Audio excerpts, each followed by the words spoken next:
नमस्कार, VCN news के हिंदी समाचारों में आपका स्वागत है।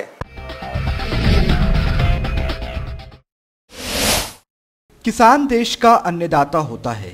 किसान की मेहनत, खून और पसीना माटी से अनाज उगाते हैं और सिर्फ अनाज ही नहीं बल्कि रोजमर्रा की हर वो चीजें हमें किसानों की मेहनत से प्राप्त होती हैं, जिनकी बदौलत हम कपड़ा, रोटी और मकान की व्यवस्था कर पाते हैं। खासतौर से विदर्भ में किसानों की मुख्य आय का जरिया है कपास। विदर्भ के किसान बड़े पैमाने पर कपास की खेती करते हैं और इसी कपास को वह मार्केट में बेचकर उससे पैसा आवंटित करके अपनी दिनचर्या चलाते हैं। लेकिन जब देश के इसी अन्नदाता को व्यापारी वर्ग कांटे की आड़ में चोट पहुंचाने लगे तो फिर देश के किसानों का बेड़ा गर्क होना निश्चित है। और वैसे भी इस समय किसान सूखाग्रस्त की स्थिति से वैसे ही परेशानियों का सामना कर रहे हैं। लेकिन किसानों की इस दयनीय हालत को देखने के बावजूद भी कुछ ऐसे व्यापारी हैं जो कि किसानों के पेट पर लात मारने से बिल्कुल भी नहीं हिचकते हैं। कपास के किसान बड़ी मेहनत से अपने खेतों में कपास की बुआई करके उसे बोंडअली जैसी बीमारियों से बचाकर मार्केट में बेचने के लिए लाते हैं। लेकिन जब यह किसान अपनी कपास को मार्केट में लेकर पहुंचता है तो व्यापारी उनके साथ क्या करते हैं यह आप हमारी स्क्रीन पर देखिए। आपको हमारी स्क्रीन पर एक सामान्य तराजू नजर आ रहा है जिसमें किसानों की कपास तोली जाती है। लेकिन इस तराजू में आप यह भी देख रहे होंगे कि जिस तरफ रस्सी से बांधकर कपास की गठरी लटकाई जा रही है वह हिस्सा किसी चीज से ढका हुआ नहीं है, लेकिन जिस तरफ वजन लटकाया गया है उसकी रस्सी पर प्लास्टिक की बोरी बांधी गई है। यह प्लास्टिक की बोरी क्यों बांधी गई है? रस्सी को सहेजने के लिए तो बांधी नहीं गई होगी, लेकिन शायद यह प्लास्टिक की बोरी किसानों की कपास की फसल में भी सेंधमारी करने की गर्ज से बांधी गई है। जी हाँ, वही कपास जो इस कांटे पर 20 किलो भर रही है, जब उसे इलेक्ट्रॉनिक कांटे पर तोला जा रहा है तो उसका वजन 24 किलो से अधिक आ रहा है। मतलब साफ है 25 किलो की एक गेठरी पर किसानों को सीधे सीधे 4 से 5 किलो कपास के रकम की चोट पहुंचाई जा रही है और यह धंधा पिछले कई दिनों से चल रहा है।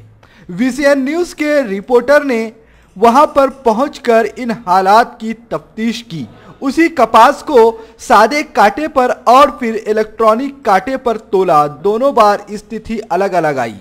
जो वजन सामान्य कांटे पर लगा हुआ है उसका वेट भी किया गया तो भी वह 20 किलो ही आया और जब कपास का वेट किया गया तो वह 24 किलो से भी ज्यादा भरी। आखिरकार हम इतने निर्लज कैसे हो गए कि देश के अन्नदाता को ही हम ठगने लगे। कपास मार्केट के इन दलालों के खिलाफ वहां के प्रशासन को कार्रवाई करने की जरूरत है, क्योंकि अगर ऐसा ही खेल चलता रहा तो न जाने कितनी ही चपत किसानों को लगती जाएगी। और हमें मिली जानकारी के अनुसार बताया जा रहा है कि बुल्ढाना जिले के सोनाड़ा, पिंगड़ी, साईखेड़ा, टुनकी, जामोद इन सभी इलाकों में किसानों की आंखों में व्यापारी इसी तरह से बड़े पैमाने पर धूल झोंकते आ रहे हैं। अमरावती जिला के नांदगांव खंडेश्वर तालुका के पापड़ गांव में डॉक्टर पंजाबराव देशमुख इन्हें मरणोपरांत भारत रत्न सम्मान से नवाजा जाए व इसी तरह शासन की ओर से बड़े पैमाने पर पंजाबराव देशमुख की जयंती का आयोजन किया जाए। इसको लेकर 27 दिसंबर 2018 को विदर्भ शेतकरी संघर्ष समिति द्वारा धरना आंदोलन की शुरुआत की गई। डॉक्टर पंजाबराव उर्फ भाऊ साहेब देशमुख इन्होंने शिक्षा क्षेत्र में बड़ा काम किया है। सिर्फ शिक्षा क्षेत्र ही नहीं, इसके साथ साथ उन्होंने सामाजिक, कृषि, क्षेत्रों में भी बड़े पैमाने पर काम करके दिखाया है। इसके साथ साथ वह खुद एक कामगीर थे और उन्होंने यह बताया कि एक कामगीर को किस तरह से काम करना चाहिए। उनकी इसी सेवा और कार्य के लिए उन्हें भारत सरकार की ओर से भारत रत्न देकर सम्मानित किया जाना चाहिए। इस मांग को लेकर समिति की ओर से आंदोलन किया जा रहा था। आणि या ठिकाणी डॉक्टर पंजाबराव देशमुख यांना भारतरत्न पदवी मिळावी, त्यासोबतच देशमुख साहेबांची जयंती ही शासन स्तरावर साजरी करावी आणि या ठिकाणी पापडीच्या जन्मगावी कृषी विद्यापीठ स्थापन करावे यासाठी मागण्याचं आम्ही आगमन उपोषण या ठिकाणी करत आहे। देशाचे पहिले कृषी मंत्री डॉक्टर पंजाबराव उर्फ भाऊसाहेब देशमुख बहुजनांचे कैवारी शेतकऱ्याचे हितजनक यांना मरणोत्तर भारतरत्न पदवी देण्यात यावी आणि तसंच शासकीय स्तरावर त्यांची जयंती साजरी करण्यात यावी हीच आमची मागणी आहे। आज जे हे आंदोलन सुरू आहे त्यांच्या ज्या मागण्या आहेत निश्चितच यापूर्वीच शासनाने पूर्ण करायला पाहिजे होत्या। इस आंदोलन में छोटू मुंडे, सुधाकर डोंगरे, नंदकिशोर इंगळे, उत्तम ब्राह्मणवाड़े, संजय देशमुख, गोवर्धन यवतकर, संजय सुराजुसे, किशोर पंत गुलालकरी, सागर सवालाखे, किशनराव वासनिक, संजय इंगळे, प्रदीप कावलकर, शेख मनान व आदि उपस्थित थे। VCN न्यूज के लिए नांदगांव खंडेश्वर से विनेश बिलसरी की रिपोर्ट। मराठा हृदय सम्राट छत्रपति शिवाजी महाराज ने बेहद विपरीत हालातों में देश के सामने स्वाभिमान व आत्मतेजा का उदाहरण प्रस्तुत किया था। राजा शिव छत्रपति सहित छत्रपति संभाजी महाराज आज भी बेहद प्रासंगिक हैं। ऐसे में हम सभी ने शिवाजी एवं संभाजी महाराज के जीवन प्रसंगों एवं आदर्शों से प्रेरणा लेनी चाहिए। इस आशय का प्रतिपादन अमरावती जिला के सांसद आनंदराव अड़सुल ने व्यक्त किया। अमरावती शहर के संत ज्ञानेश्वर सांस्कृतिक भवन में 27 दिसंबर को अमरावती महानगर पालिका रुक्मिणी सामाजिक विकास बहुउद्देशीय मंडल तथा शिव सहादरी प्रतिष्ठान के संयुक्त तत्वाधान में आयोजित श्री शिवशाही महोत्सव 2018 का धूमधाम पूर्वक उद्घाटन हुआ।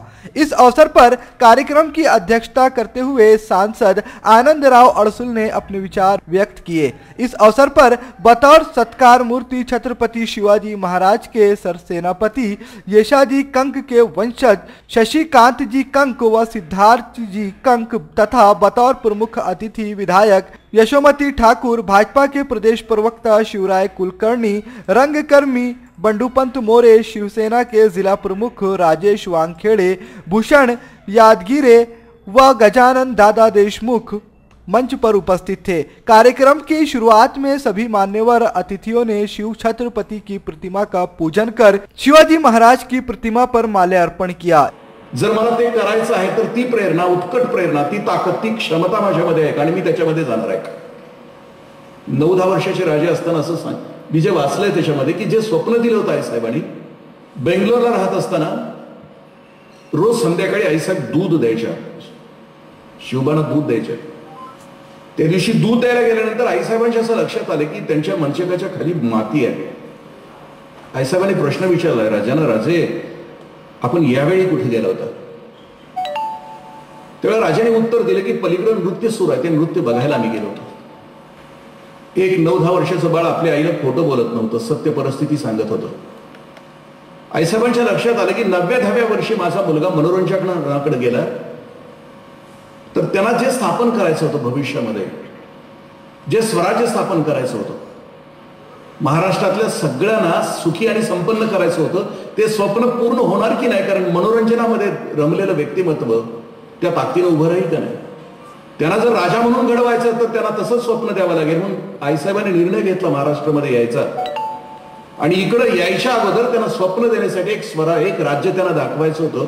म्हणून आईसाहेब हम्पीला घेऊन गेले राजेसाहेबांना। हम्पीमध्ये 21 दिवस दोघजण राहिलेत मायलेकर। विजयनगरच्या साम्राज्यातल्या सगळ्या गोष्टी दोघजण बघतायत उठल्यापासून झोपेपर्यंत। आणि 21व्या दिवशी त्या हम्पी नगरीच्या त्या टेकडीवर की जिथं गणपतीचं मोठं मंदिर आहे त्याच्या शेजारी ही मायलेकर त्या दिवशी संध्याकाळी उभी आहेत।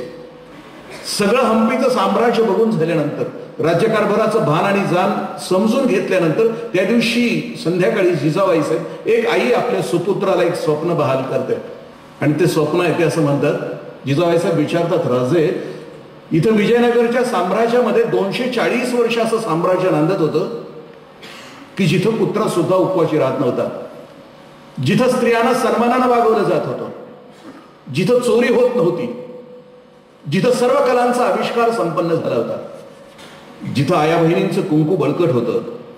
आणि आईसाहेब पुढचा प्रश्न विचारतायत की राजे, तुमच्या आयुष्यामध्ये असं एक साम्राज्य निर्माण कराल की ज्या साम्राज्यामध्ये स्त्रियांना सन्मानानं वागवलं जाईल, तुमच्या साम्राज्यामध्ये चोरी होणार नाही, तुमच्या साम्राज्यामध्ये प्रत्येकजण सुखानं नांदेल, कोणावर अन्याय होणार नाही, कोणावर अत्याचार होणार नाही, अशा स्वराज्याची निर्मिती तुम्ही भविष्यामध्ये कराल का? एक आई 9-10 वर्षाच्या लेकरामध्ये एक भव्य स्वप्न आपल्या नजरेतून पाझरवते आणि हे बाळ मोठी आवळून आपल्या आईसाहेबांच्या नजरेकडे बघून सांगते की हो आईसाहेब, तुमच्या नजरेतलं साम्राज्य आम्ही प्रस्थापित करणार आहोत. इस अवसर पर औरंगाबाद निवासी सिक्कों के संग्राहक आशुतोष पाटिल द्वारा संग्रहित शिवकालीन सिक्कों की प्रदर्शनी तथा वसा ऑर्गेनाइजेशन द्वारा बेजुबान जानवरों पर आधारित वसा छायाचित्र प्रदर्शनी का भी मान्यवरों के हाथों उद्घाटन किया गया. उद्घाटन समारोह पश्चात सांगली के पूर्व अतिरिक्त मुख्य कार्यकारी अधिकारी व प्रसिद्ध व्याख्यात इंद्रजीत देशमुख ने स्पर्धा परीक्षाओं को लेकर अपना बहुमूल्य मार्गदर्शन दिया. या ठिकाणी शिवशाही महोत्सव भूषण आणि त्यांच्या सहकार्याने जो आयोजन केलेला आहे, यामध्ये शिवकालीन जे कोणी सरदार होऊन गेले, त्यांचे जे कोणी वारसदार आहेत, त्यांचा सत्कार, छत्रपती शिवाजी महाराजांचं व्याख्यान देणारी काही मंडळी, आणि त्या पलीकडे हे प्रदर्शन. या प्रदर्शनामध्ये विविध प्रकारचे तत्कालीन किल्ले आहेत, त्याचबरोबर विविध पशु आणि पक्षी आहेत, त्याचबरोबर जे पशुपक्षी कुठल्या तरी अपघातग्रस्त झालेले आहेत, त्यांच्यावर उपचार करण्याचं सुद्धा या ठिकाणी कसे उपचार केले, कसं जिवंत केलं, कसं त्यांना पुन्हा एकदा जीवदान मिळालं, याही गोष्टी बघायला मिळतात. आणि त्याबरोबर या ठिकाणी जी काही नाणी आहेत, अगदी शिवकालीन त्याच्या अगोदर यादवकालीन पासूनची नाणी आहेत विविध प्रकारची, अतिशय सुंदर असं हे प्रदर्शन या ठिकाणी आयोजित केलेलं आहे. शहर की लगातार बिगड़ती हुई कानून व्यवस्था, सड़क कंक्रीटीकरण से नागरिकों को हो रही परेशानी, महानगर पालिका द्वारा प्रलंबित कार्य आदि विषयों को लेकर विधायक सुनील देशमुख ने पुलिस आयुक्त कार्यालय के सभागृह में बैठक की, जिसमें पुलिस आयुक्त संजय बाविस्कर, निगम आयुक्त संजय निपाने, लोक निर्माण विभाग के साल्वे आदि उपस्थित थे.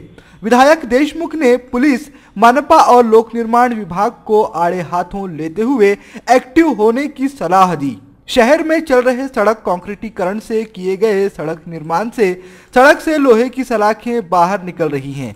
इस पर गिर जाने से दुर्घटना होकर किसी की जान भी जा सकती है. इसका जिम्मेदार कौन होगा? ऐसे सवाल लोक निर्माण विभाग के अधिकारियों से किए गए. इसी तरह महानगर पालिका के अधिकारियों को फटकार लगाते हुए कहा गया कि शहर के फुटपाथ पर जगह जगह सोफे, कुर्सी, चप्पल, कपड़े आदि सामान लेकर दुकानें लगाई जा रही हैं. इस पर कार्रवाई क्यों नहीं की जाती? परिवार का पालन पोषण करने वाले हॉकर्स अलग हैं, लेकिन दर्जनों हाथ गाड़ियां किराए से लेकर हजारों रुपए कमाने वाले हॉकर्स नहीं हैं. इन पर कड़ी कार्रवाई करनी चाहिए. जब 30-30 वर्षों पुराने निर्माण कार्य पर बुलडोजर चलाकर कार्रवाई की जा सकती है, तो इस अस्थायी अतिक्रमण पर कार्रवाई क्यों नहीं की जा रही? पुलिस विभाग को भी इस विषय पर फटकार लगाई गई. पुलिस विभाग व यातायात पर किसी भी प्रकार का नियंत्रण न रहने से शहर के यातायात व्यवस्था चरमरा सी गई है. यातायात पुलिस चौराहे पर खड़े रहकर सिर्फ टाइम पास करती है. सड़क के बीच गाड़ियां खड़ी कर फोन पर बात करने वालों पर भी कार्रवाई होनी चाहिए. ऐसे आदेश विधायक सुनील देशमुख ने दिए हैं. संबंधित जेसीबी मालिक को कड़े लहजे में विधायक देशमुख ने कहा कि बार बार बताने के बावजूद भी काम अधूरा छोड़ा जाता है. अगर तुमसे काम नहीं होता तो हमें बताइए. विलासनगर की 5 गलियों में जाने के लिए नागरिकों को रास्ता तक नहीं है. काम पूरा होने के लिए 1.5 माह बीत जाने के बाद भी तुमसे छोटा सा काम नहीं होता. ऐसी फटकार लोक निर्माण विभाग को लगाई गई. शहर में बढ़ रही आपराधिक वारदातों पर भी विधायक देशमुख ने पुलिस विभाग को आड़े हाथों लिया. बैठक में पुलिस आयुक्त संजय बाविस्कर, निगम आयुक्त संजय निपाने, लोक निर्माण विभाग के Salve, DCP Shashikant Sato, DCP Pradeep Chauhan, DCP Yashwant Solanke, ACP Ranjit Desai, PI Arjun Thosare व अधिकारी उपस्थित थे। अमरावती शहरात फार मोठ्या प्रमाणावर रस्त्याची कामं सुरू आहेत।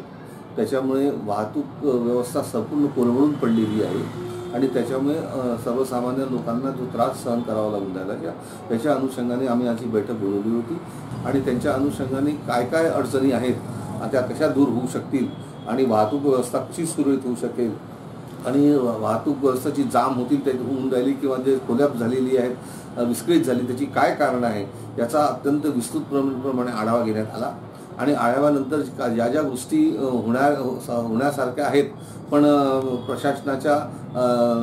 प्रशासनाच्या निष्काळजीपणाने म्हणा की बेजबाबदारपणाने झाल्या नाहीत, त्या सगळ्याचा आढावा घेऊन त्यांना तसे निर्देश देण्यात आलेले आहे।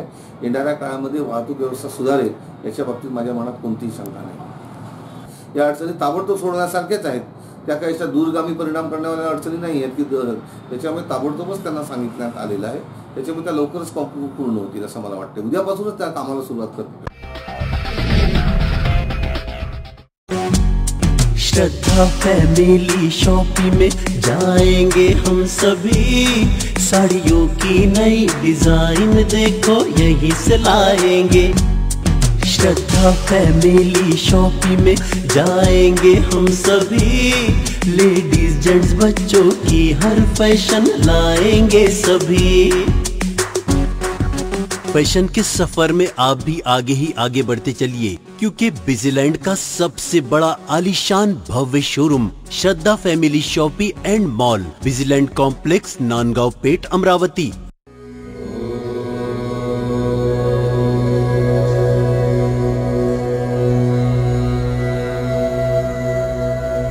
संवाद ज्योतिष एवं आध्यात्मिक अनुसंधान केंद्र।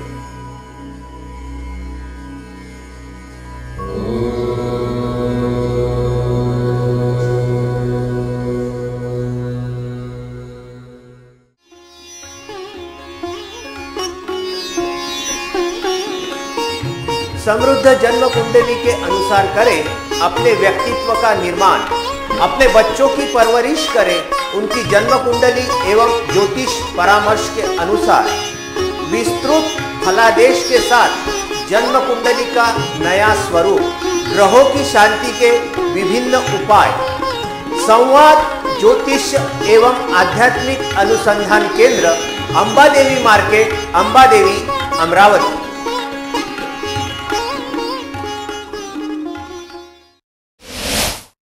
मध्य रेल के महाप्रबंधक डी.के. शर्मा 28 दिसंबर 2018 को लगभग 3 बजे शेगांव रेलवे स्टेशन का निरीक्षण करेंगे। दरअसल महाप्रबंधक श्री डी.के. शर्मा का 28 दिसंबर 2018 को भुसावल संभाग के रूट का तथा रेलवे स्टेशनों का निरीक्षण दौरा रहेगा। बडनेरा रेलवे स्टेशन पर सुबह 8:30 बजे महाप्रबंधक शर्मा साहिब के हाथों नए ऑफिस का उद्घाटन और वृक्षारोपण किया जाएगा, जिसके बाद स्टेशन का निरीक्षण भी होगा। मुर्तजापुर रेलवे स्टेशन पर भी railway station, traffic gate, railway colony आदि का निरीक्षण होगा। इसके बाद बोरगांव, मंजू और दूसरे इलाकों का निरीक्षण किया जाएगा। अकोला रेलवे स्टेशन पर राजभाषा प्रदर्शनी और स्टेशन का निरीक्षण भी होगा। आखिर में दोपहर 3:15 बजे शेगांव रेलवे स्टेशन का इंस्पेक्शन किया जाएगा। इसके अलावा बीच में माना ब्रिज निरीक्षण, बडनेरा से माना के बीच हाई स्पीड निरीक्षण, काटीपुर्णा बोरगांव के बीच एलसी गेट नंबर 44 का निरीक्षण, येउलखेड़ अकोला ट्रैक्शन सब स्टेशन का निरीक्षण, पारस नागझरी मोड़ का निरीक्षण भी किया जाएगा। यह जानकारी रेलवे बोर्ड की ओर से दी गई है। इस अवसर पर उनके साथ संभागीय व्यवस्था पर मध्य रेल भुसावल श्री आर.के. यादव भी उपस्थित रहेंगे। हाल ही में 15 दिसंबर 2018 को भुसावल के मध्य रेल के संभागीय व्यवस्थापक आर.के. यादव और अनेक दल ने शेगांव रेलवे स्टेशन की जांच की थी। VCN न्यूज के लिए खामगांव से वरिष्ठ प्रतिनिधि फारूक सर की रिपोर्ट। अमरावती शहर की मशहूर डॉक्टर पंजाबराव देशमुख वैद्यकीय कॉलेज में डॉक्टर पंजाबराव देशमुख की जयंती महोत्सव का कार्यक्रम आयोजित किया गया था, जिसमें ऊर्जा मंत्री चंद्रशेखर बावनकुले ने डॉक्टर पंजाबराव देशमुख के कार्यों की सराहना करते हुए उन्हें वंदना कर पीडीएमसी अस्पताल को बिजली बिल से मुक्ति दिलाने के लिए 50% संस्था की सहायता से सौर ऊर्जा प्रकल्प निर्माण कराने का आश्वासन दिया। महात्मा गांधी व डॉक्टर पंजाबराव देशमुख की प्रतिमा को माल्यार्पण कर कार्यक्रम की शुरुआत की गई। इस अवसर पर ऊर्जा मंत्री चंद्रशेखर बावनकुले, पालक मंत्री प्रवीण पोटे, सांसद आनंदराव अडसूल, हर्षवर्धन देशमुख, नरेश चंद्र ठाकरे, गजानन फुंडकर, हेमंत कालमेघ, केशव मोटकर, अशोक ठोसे, शेषराव खाड़े, प्राध्यापक पीएस वायाल, रामचंद्र शेलके, दिलीप बाबू इंगोले, प्राध्यापक प्रभु देशमुख आदि उपस्थित थे। दिलीप बाबू इंगोले ने अपने प्रास्ताविक भाषण में कहा कि शिक्षा महर्षि डॉक्टर पंजाबराव देशमुख ने पौधे के रूप में संस्था का निर्माण किया था, जिसने अब वृक्ष का रूप ले लिया है। इसी के साथ इंगोले ने चंद्रशेखर बावनकुले से पीडीएमसी अस्पताल का बिजली बिल माफ करने का अनुरोध किया, जिस पर बावनकुले ने आश्वासन दिया कि संस्था के 50% तथा सरकार के 50% निधि से 3 माह के भीतर सौर ऊर्जा प्रकल्प का निर्माण किया जाएगा। उपस्थित मान्यवरों के हाथों संस्था की दैनंदिनी तथा शिव संस्था त्रिमासिक तथा सूर्यावर वादल नामक नाटिका की सीडी का विमोचन किया गया। मंत्री बावनकुले के हाथों अनंत पंजाबराव देशमुख के अकादमी का उद्घाटन हुआ। वाद विवाद स्पर्धा की प्रथम विजेता पंजाबराव देशमुख विधि विद्यालय की छात्रा रेणुका सुधाकर मिले, शिवाजी विज्ञान महाविद्यालय चिखली की छात्रा सुवर्ण सुखदेव दिवाले को 10,000 रुपए नकद, सम्मान पत्र व स्मृति चिन्ह देकर सम्मानित किया गया। प्रवीण पोटे पाटिल ने अपने प्रतिपादन में कहा कि इस संस्था में आने का बहुमान मुझे प्राप्त होना यह सौभाग्य की बात है। भाऊ साहेब पंजाबराव देशमुख को भारत रत्न देने की मांग हो रही है। गरीब व किसानों के बच्चों को शिक्षा उपलब्ध कराने और घर की संपत्ति बेचकर संस्था निर्माण करने वाले इस महापुरुष को भारत रत्न का सम्मान मिलना चाहिए।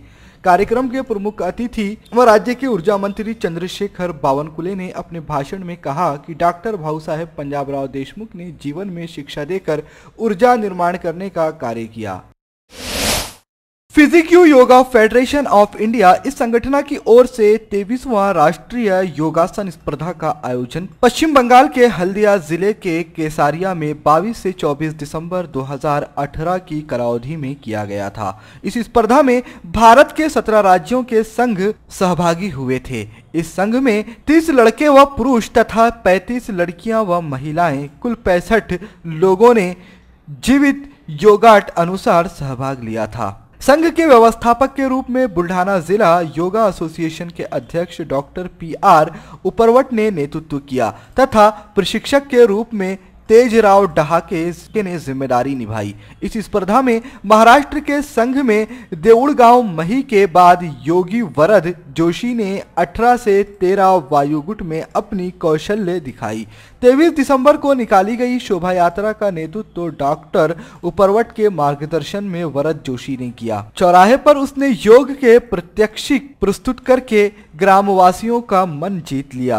बुहन महाराष्ट्र योग परिषद अमरावती द्वारा सभी सहभागी स्पर्धकों का सर कार्यवाहक डॉक्टर अरुण खोड़सकर ने मार्गदर्शन किया तथा अध्यक्ष गायक चैन सुख संचेती ने बधाई दी। आने वाले वर्ष राष्ट्रीय स्तरीय स्पर्धा महाराष्ट्र के बुल्ढाना जिले में होगी। अगले वर्ष राष्ट्रीय स्पर्धा लेने की जानकारी डॉक्टर उपरवट ने दी। बाल योगी वरद जोशी के पिता भोजनालय चलाते हैं। यह उल्लेखनीय है कि इस स्पर्धा में 13 में से 18 उम्र की गुट में शेगांव तहसील के खेड़ी के अमर श्री कृष्णा धामनकर भारत में 6वां क्रमांक प्राप्त किए हुए हैं।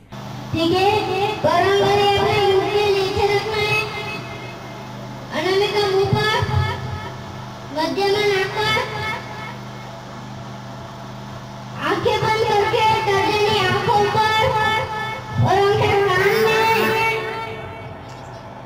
एक गहरी सांस अंदर लेना, फिर छोड़ देना, एक फिर गहरी सांस अंदर लेना और फिर करना।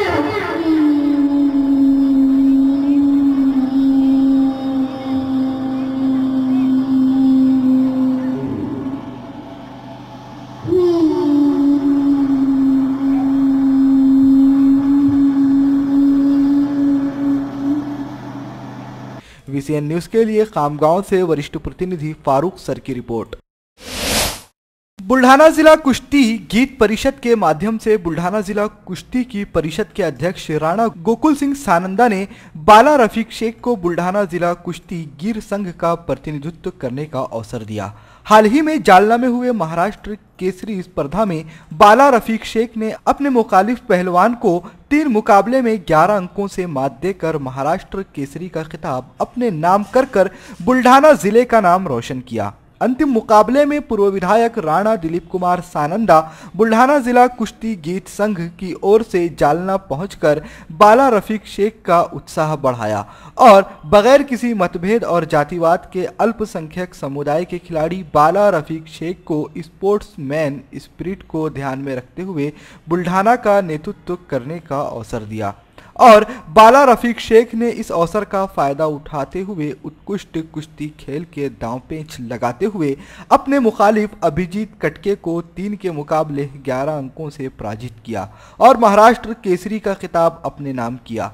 अल्पसंख्यक समुदाय के बाला रफीक शेख इस खिलाड़ी ने महाराष्ट्र केसरी बनकर केवल बुल्ढाना जिले का ही नहीं बल्कि विदर्भ का नाम रोशन किया। यदि इसे इस वर्ष भी कुश्ती खेलने का अवसर नहीं दिया जाता तो बाला रफीक शेख महाराष्ट्र केसरी नहीं बन पाता। खाना निर्वाचन क्षेत्र के अल्पसंख्यक विभाग के प्रतिनिधित्व मंडल ने 25 दिसंबर 2018 को जनसंपर्क कार्यालय पर पूर्व विधायक राणा दिलीप कुमार सानंदा का शाल श्रीफल पुष्पहार देकर सत्कार करते हुए बुल्ढाना जिला कुश्तीगिरी संघ के अध्यक्ष गोकुल सेठ सानंदा और पूर्व विधायक राणा दिलीप कुमार सानंदा का भी आभार व्यक्त किया।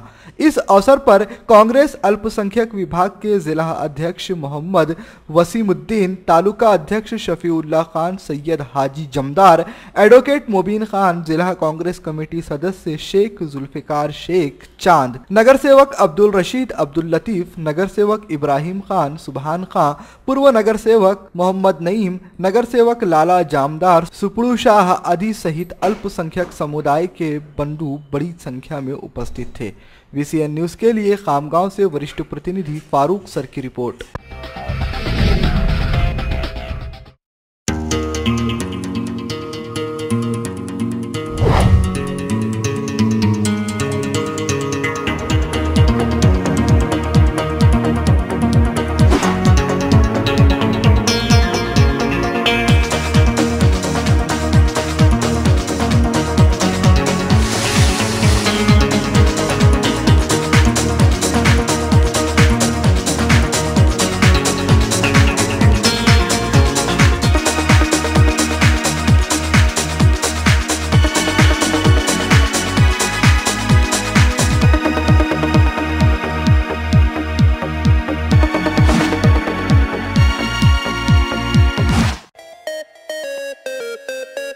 विदर्भ का सबसे बड़ा शोरूम बिजीलैंड में Aradhana wholesale shopping mall, wholesale rate में रिटेल बिक्री।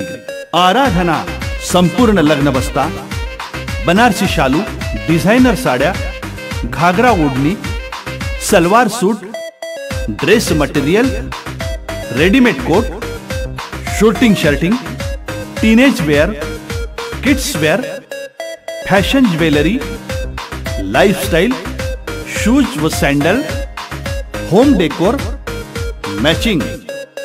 लेन number L2, shop number 43 to 48, Bizilland complex, Nandgaon Peth, Amravati. Aradhana wholesale shopping mall, wholesale rate में चिल्लर बिक्री। आराधना। आजकल यदि हम देखते हैं तो हर कोई अपनी व्यक्तिगत जिंदगी जीता हुआ नजर आता है। यहाँ पैसे तो सबके पास में है, लेकिन किसी को देने के लिए वक्त किसी के पास में भी नहीं है। लेकिन कुछ लोग ऐसे होते हैं जो अपना जीवन यापन करने के बावजूद अन्य जीवों के बारे में सोचते हैं तथा समाज में कुछ प्रबोधन का कार्य करते हैं अथवा अन्य कुछ विकलांगों की मदद करते हैं। इसी श्रृंखला में विगत 1 वर्ष से अमरावती शहर एवं आजू-बाजू के परिसर में कार्य कर रही व्हील पावर फाउंडेशन ने हर रविवार को कम्युनिटी सर्विस उठाने का बीड़ा उठाया है। अमेरिका स्थित will Harris wheel power foundation के प्रेसिडेंट है। वे उनका खास स्नेह अमरावती से जुड़ा हुआ है। वंदनीय राष्ट्रसंत तुकडोजी महाराज के वे खास अनुयायी कहलाते हैं। रविवार को हुई कम्युनिटी सर्विस में जो बच्चे, बूढ़े, महिलाएं रास्ते पर अपना जिंदगी का यापन करते हैं, रास्ते पर अपनी जिंदगी गुजारते हैं, ऐसे सभी नागरिकों के लिए व्हील पावर फाउंडेशन द्वारा ब्लैंकेट एवं कपड़ों का वितरण किया गया। ठिठुरती ठंड में रात में कई लोगों को ब्लैंकेट ओढ़ाए गए तथा कई लोगों के लिए कपड़ों की व्यवस्था की गई। अमरावती शहर में हर जगह घूम घूम कर व्हील पावर फाउंडेशन के व्हील पावर वॉरियर्स ने रात की ठिठुरती ठंड में बच्चों को एवं महिलाओं को, बुजुर्गों को चादरें तथा ब्लैंकेटों का वितरण किया। व्हील पावर फाउंडेशन के अमरावती समन्वयक शुभम नागपुरे ने इस समय बताया, जिस समाज से हम अर्थयापन करते हैं उस समाज का हम कुछ देना लगते हैं। ऐसा समझते हुए जो लोग अपनी जिंदगी जीते हैं वे वास्तव में अपनी जिंदगी जीते हैं। बाकी हम जैसे अन्य लोग हैं जो अपना जीवन हमारे अपने कारोबार में ही व्यतीत करते हुए अपनी जिंदगी का यापन करते हैं। VCN news bureau Amravati.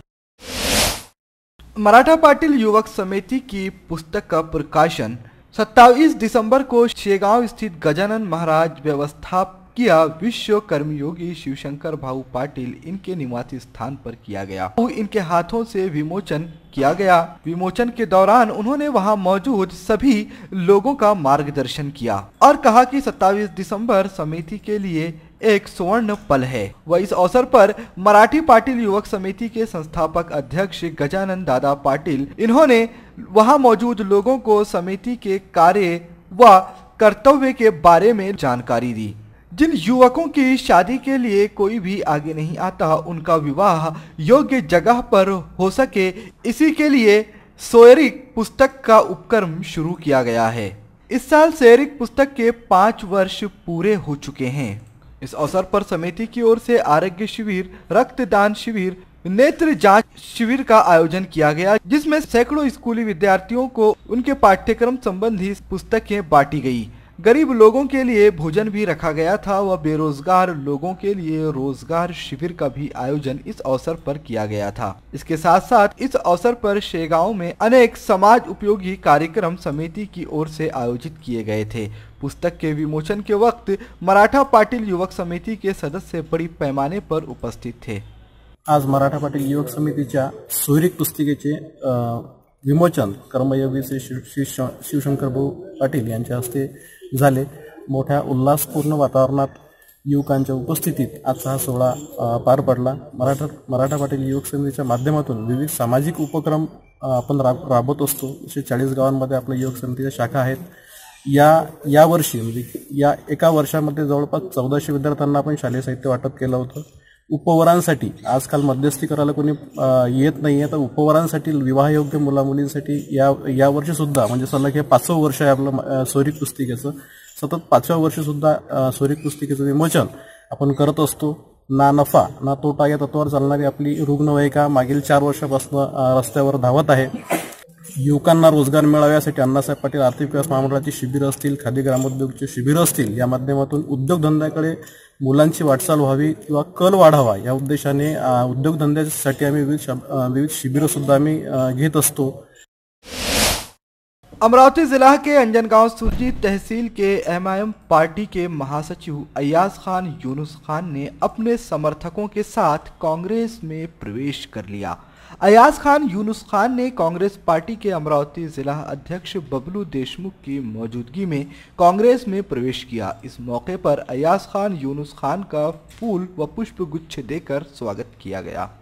Ayaz Khan के कांग्रेस में प्रवेश करने से अंजनगांव सुरजी शहर में कांग्रेस पार्टी और मजबूत होगी, ऐसी आशा उम्मीद कांग्रेस पार्टी के अंजनगांव सुरजी शहर अध्यक्ष प्रदीप देशमुख ने व्यक्त की है। छोड़कर वो कांग्रेस के साथ जुड़ना चाहते थे और उसके लिए हमने उन्हें प्रोत्साहित किया और उन्हें समझाया कि MIM क्या चीज़ है, और उनके ख्याल में ये बात जब आई तो उन्होंने कांग्रेस में प्रवेश लेने का निर्णय लिया और हम दिलो जान से उनका कांग्रेस में स्वागत करते हैं। और इसका जो इम्पैक्ट है वो पूरे अंजनगांव शहर पर गिरेगा ही, क्योंकि उनके साथ में जो MIM की टीम जो बहुत सारे कार्यकर्ता जुड़े हुए थे वो उन असंख्य कार्यकर्ताओं के साथ में कांग्रेस में जुड़ गए और उसके लिए उन कार्यकर्ताओं का भी मैं स्वागत करता हूं। MIM को इस्तीफा दे दिया और कांग्रेस में प्रवेश दिया।